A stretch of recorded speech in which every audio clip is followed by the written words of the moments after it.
In this tutorial, we're going to go over basic application of comparison operators. Now, what comparison operators are is the double equals, not equals, less than, and greater than.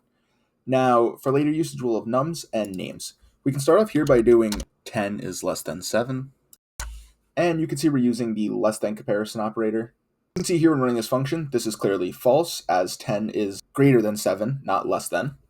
But if we swap this out for greater than, that'll return us true. Now, we could also use double equals, which is going to see whether or not these two values are equal to one another, which would be false. And we could also use not equals, which is going to return us true. Now, you can see these all return us booleans, and this is the same with strings, but they are case sensitive. Now, some practical application of this could be filtering, so we'll do num for num in nums if num greater than 5. We can run that, and now you can see it's returning us only the values here that are greater than 5. Those being 10, 7, 8, and 6. And we could even switch this around and run that as well, and now this will return us anything less than 5.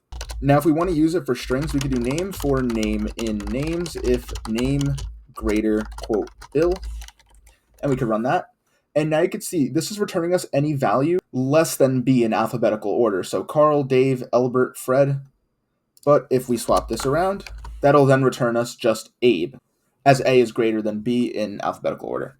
Now that'll be all for comparison operators, and I hope that helps.